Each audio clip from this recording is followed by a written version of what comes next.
de fait, nous sommes vite saturés par les paroles, alors que la parole est une des caractéristiques de l'humanité.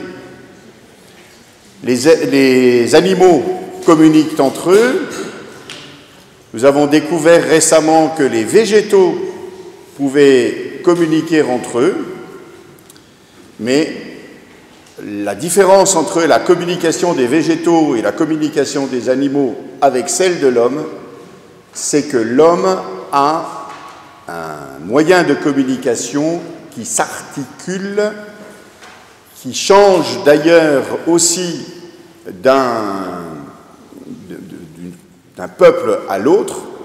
Je pense qu'à travers le monde, tous les ours ont les mêmes codes, toutes les baleines ont les mêmes codes, je pense, enfin je sais pas, je n'ai pas fait d'études particulières là-dessus, mais en tous les cas, les êtres humains emploient un langage qui leur permet de développer leur pensée, et donc qui leur permet d'approfondir ce qu'ils vivent, ce qu'ils pensent, voilà, ce qui les constitue, et nous connaissons tout le déploiement du langage à travers l'histoire de l'humanité.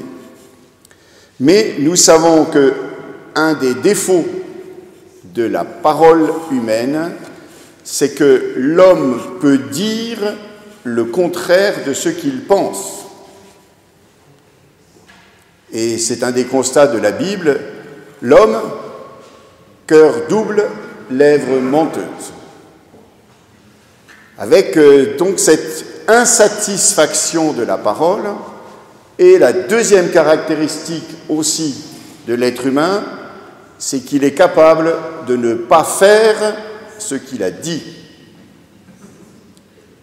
Et oui, et ça c'est aussi une des limites finalement de cette qualité que nous pouvons avoir, qui est celle de pouvoir nous parler. Je ne sais pas si quelques-uns parmi vous ont déjà lu cette bande dessinée déjà un peu ancienne qui s'appelle « Le chat du rabbin ».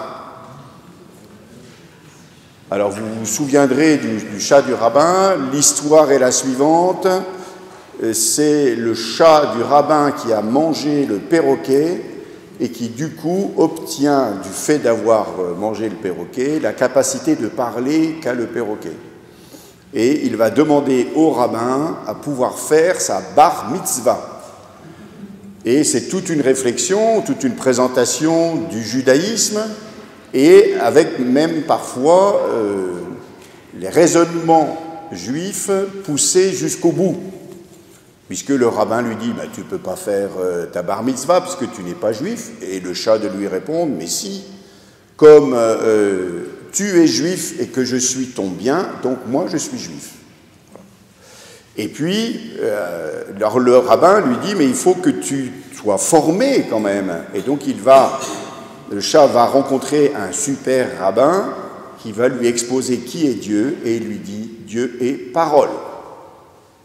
Et c'est bien une caractéristique du Dieu tel que la Bible le montre, tel qu'il se révèle dans la Bible, c'est que Dieu parle. Vous avez d'ailleurs dans la Bible une attaque contre les idoles. Elles ont une bouche et ne parlent pas, des yeux et ne voient pas, des oreilles et n'entendent pas, des pieds et ne sentent pas. Non, c'est pas ça. Non, des pieds, ils ne marchent pas, pardon. Donc, cette attaque contre les idoles, les divinités des païens, qui finalement ne rentrent pas réellement en communication, même si nous savons très bien que dans les peuples antiques, vous aviez des oracles qui pouvaient être donnés au nom des divinités. Mais la caractéristique de Dieu, telle que la Bible nous le présente, c'est la parole. L'avantage de la parole, c'est qu'elle s'entend, mais elle ne se voit pas. Et que lorsque nous voulons exprimer qui est Dieu, nous sommes toujours tentés d'avoir une image de Dieu, alors que, justement, Dieu étant de l'ordre de l'esprit, il ne peut pas se voir, d'ailleurs il ne peut pas se définir, puisqu'il est infini. La caractéristique de cette parole de Dieu, c'est qu'elle est une parole efficace. Dieu dit, et cela se fait. Contrairement à la parole humaine, où l'homme est capable de dire et qu'il n'y ait rien derrière, Dieu dit et cela se fait. Et dès le début du livre de la Genèse, il y a cette belle insistance sur la parole et l'acte. Dieu dit que la lumière soit et la lumière fut. Dieu dit que naissent les plantes, etc. Et apparaissent à ce moment-là les plantes. Donc il y a cette efficacité de la parole, d'où cette expression que vous avez entendue, que la parole de Dieu est comme une épée à deux tranchants, parce que l'épée, elle est efficace, dès qu'elle pénètre, eh bien, elle va jusqu'au bout. Alors quelqu'un un jour m'a dit à propos de cette efficacité, mais quelle comparaison étrange, puisque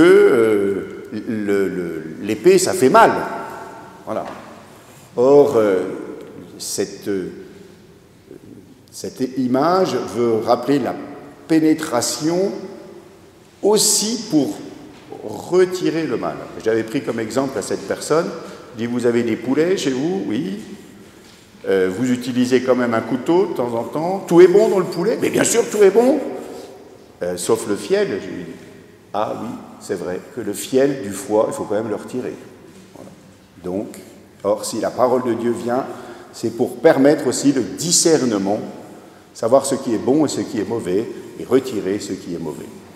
C'est pour ça que cette image, qui peut nous surprendre à première idée, est quand même une image riche. Dieu dit, et cela se fait. Mais alors, me direz-vous, comment Dieu parle-t-il? C'est la question qui m'a été posée par une enfant de CE1 cette semaine, lorsque je suis passé à l'école Sainte-Marie. Mais comment Dieu nous parle-t-il? Eh bien, Dieu nous parle d'abord par ce qu'il fait. Et le premier lieu où Dieu nous parle, c'est la création. Et de fait, lorsque nous contemplons la beauté de la création, nous pouvons aller jusqu'à la beauté du Créateur. Et Dieu communique sa beauté à travers la beauté de la création. C'est pour cela que, je crois que c'est Dostoïevski qui dit que la beauté sauvera le monde. Donc, parce que la beauté de la création révèle la beauté du Créateur. Dieu parle aussi pour nous d'une manière incarnée en prenant la condition des hommes en son Fils Jésus le Christ. C'est le cœur de notre foi. Jésus est la parole de Dieu venu au milieu de l'humanité, et donc capable de s'exprimer dans le langage des hommes, de participer au langage des hommes, et ainsi capable de faire comprendre de l'intérieur qui est Dieu et quel est son dessein.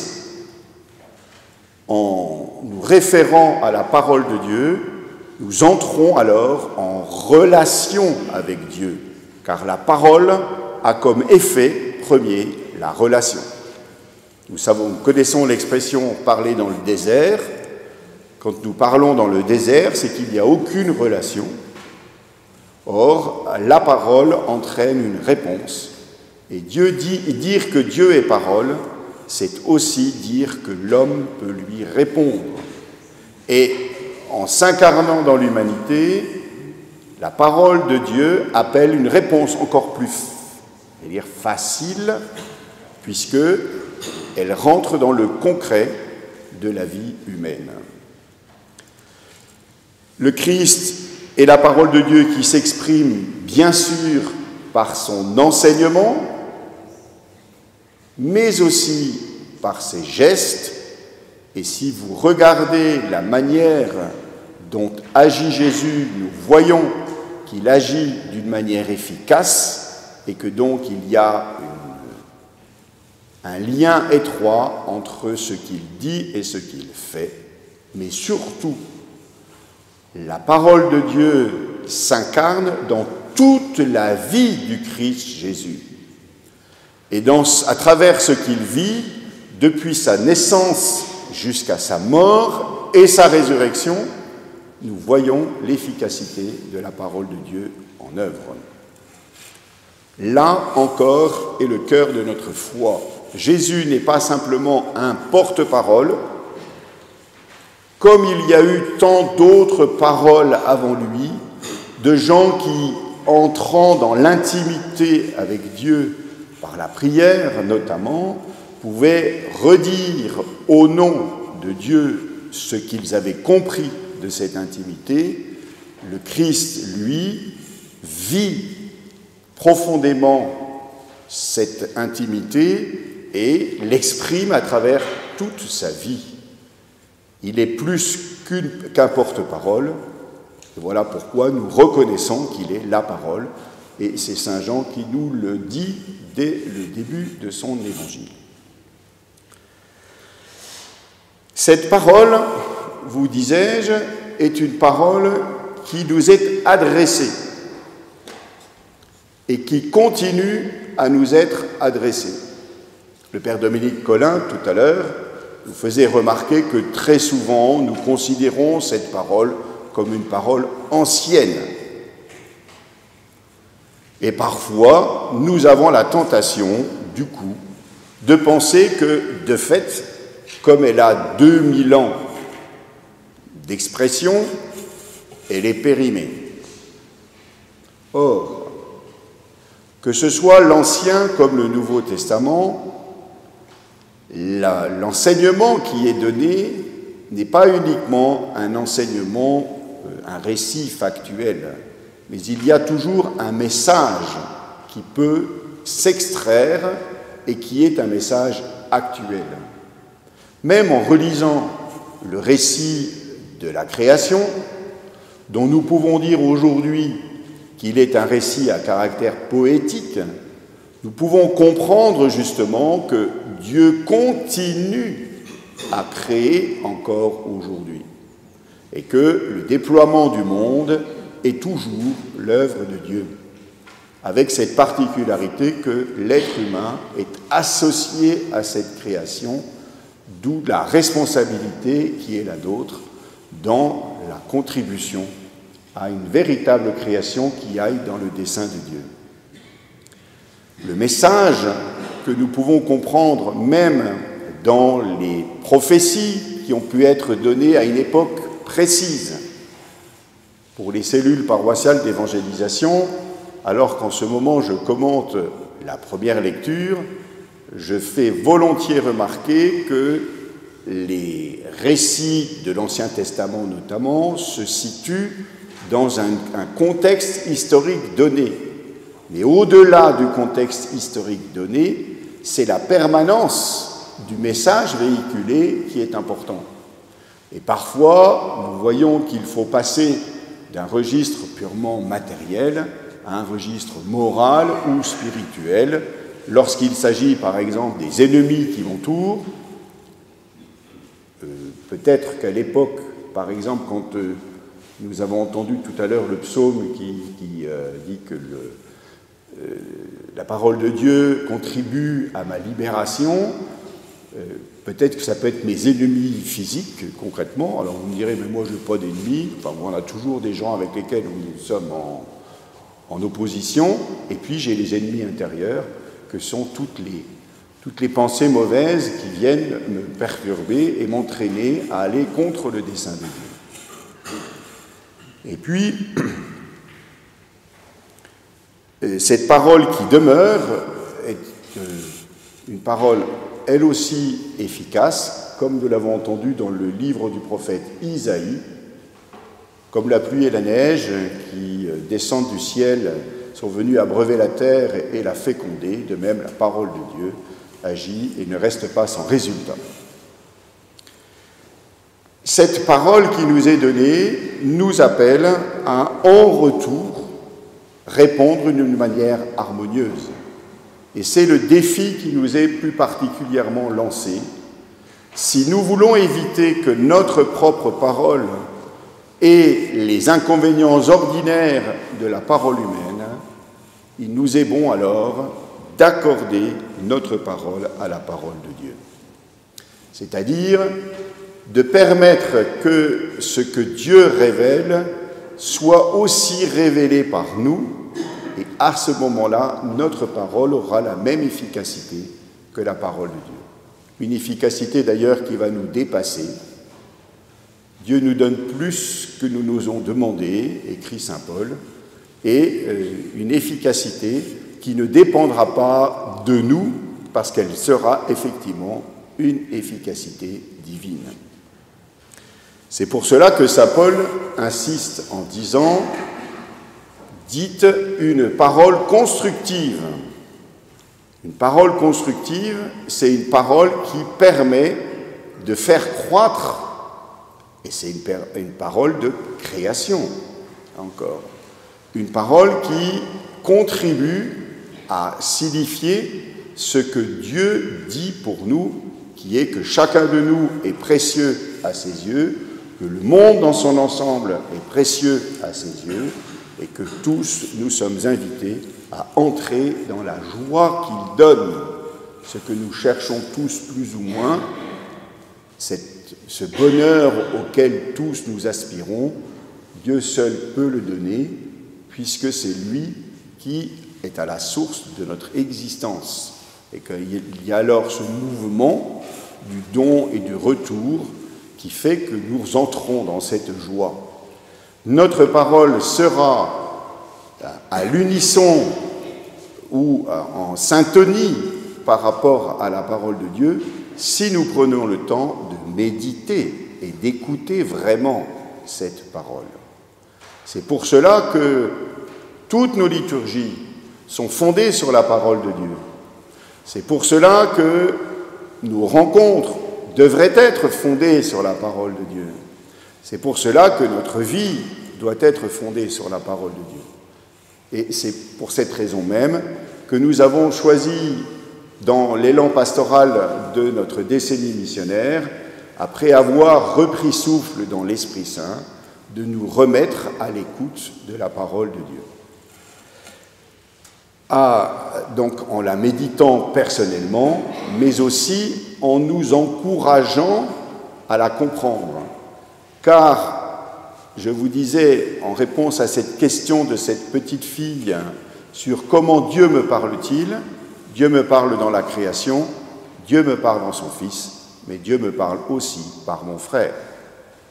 Vous avez d'ailleurs certainement remarqué que dans les conversations que vous pouvez avoir, il y a tout à coup un élément qui vient vous éclairer, vous stimuler, parfois même un élément qui peut paraître anodin. Même dans le propos que je vous tiens ce matin, chacun de vous va en retenir un élément, qui ne sera pas le même d'ailleurs, et qui va vous permettre d'avancer, du moins je l'espère. Échanger, ce n'est pas nécessairement échanger en spécialiste. J'ai souvenir d'un groupe biblique qui existait à Commercy. Et le curé qui animait le groupe biblique était un curé très sensible aux langues anciennes, donc il donnait des cours d'hébreu, de grec, montrant les subtilités du langage, mais finalement ne permettant pas aux personnes qui bénéficiaient de l'enseignement de dépasser une analyse textuelle. Et entrant dans le commentaire de la forme du texte, plutôt que entrant dans le fond de ce qu'il voulait dire. Et de fait, il ne s'agit pas pour nous, lorsque nous dialoguons autour de la parole de Dieu, de chercher à savoir s'il eût mieux valu employer tel mot ou tel autre, mais quel est le message qui transparaît. Il en est parfois un peu de même lorsque nous allons au cinéma. Quand vous demandez à des jeunes, ah moi le film était bien, oh oui, il était vachement bien, il y avait tel effet spécial, voilà, et ils oublient de voir le message qui est véhiculé. Or, lorsque nous échangeons autour de la parole de Dieu, il nous est bon de comprendre ce qui est dit entre les lignes, le message qui est véhiculé. Le but de cette méditation de la parole est de devenir nous-mêmes des hommes et des femmes de parole. Des hommes et des femmes de parole au double sens du mot. Des hommes et des femmes fidèles à la parole que nous avons entendue, mais du coup fidèles à la parole que nous disons. Dans le scoutisme est évoquée cette qualité de n'avoir qu'une seule parole sur laquelle on doit pouvoir compter.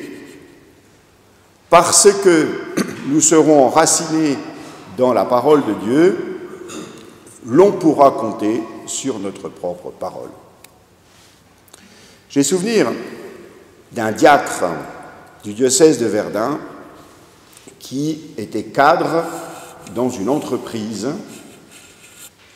et à qui d'ailleurs l'évêque avait dit « Oh ben écoutez, voilà, comme mission, je vous donne d'aller auprès des cadres. » Bon.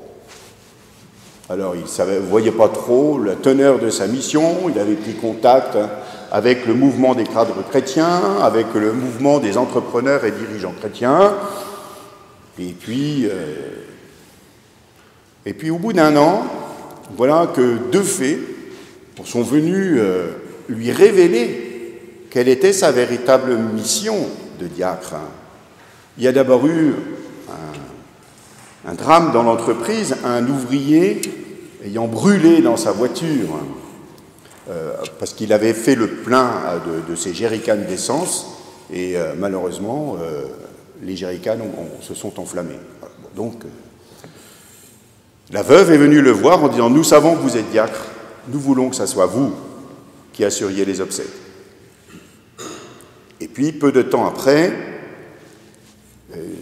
fermeture d'un atelier, comme il était le cadre responsable. Donc, et là, voilà que le syndicaliste qui dialogue avec lui dit « Oui, mais vous, on peut vous faire confiance, parce que vous êtes diacre. » Et là, ça change tout. De découvrir que le service de la parole, parce que le diacre est aussi au service de la parole, s'incarne dans une rectitude de vie qui fait que l'on peut compter effectivement sur la parole. Et qu'à ce moment-là, il y a une adéquation entre la parole et le geste. Devenons des hommes, des femmes de parole.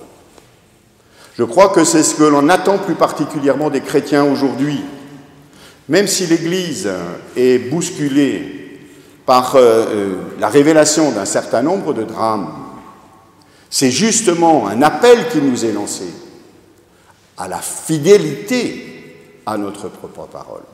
Jésus déjà dénonçait cette infidélité de la part des pharisiens. Ils disent et ne font pas.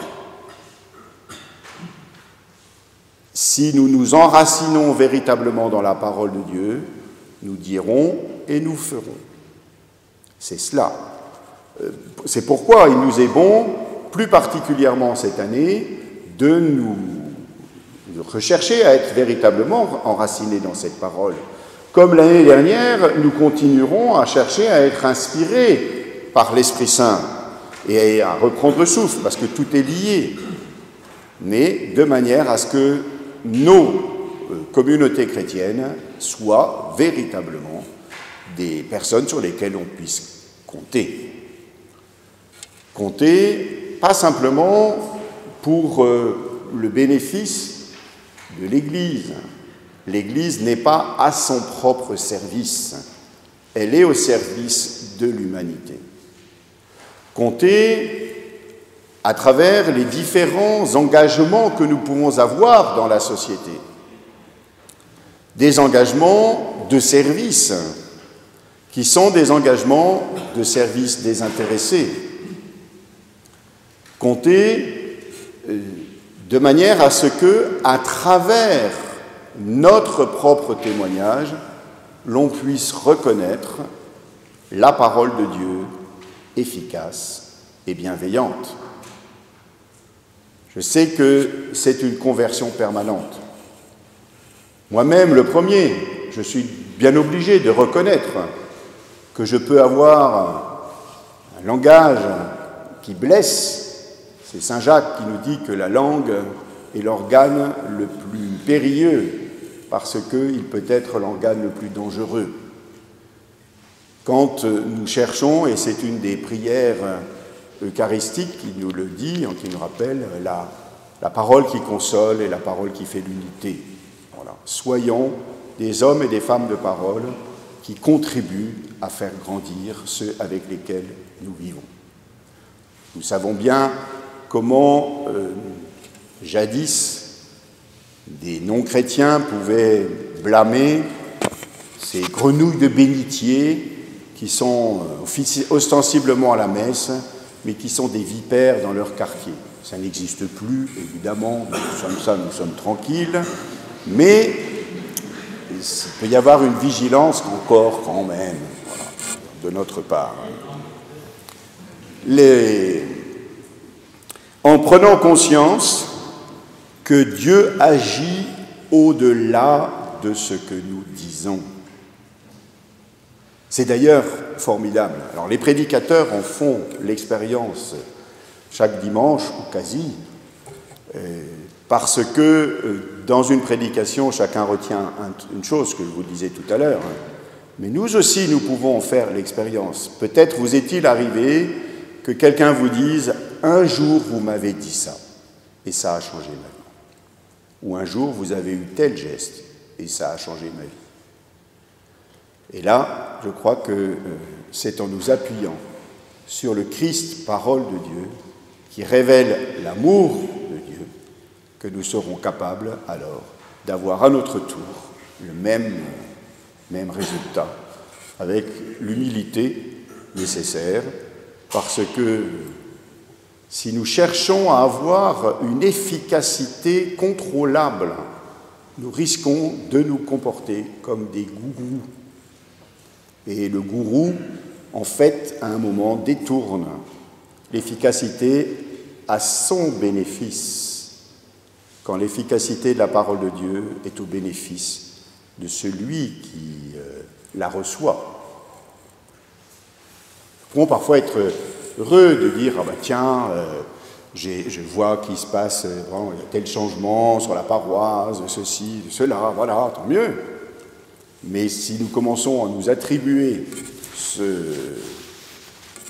résultat, nous tombons à côté de ce que Dieu attend de nous, de ce que son Fils attend de nous.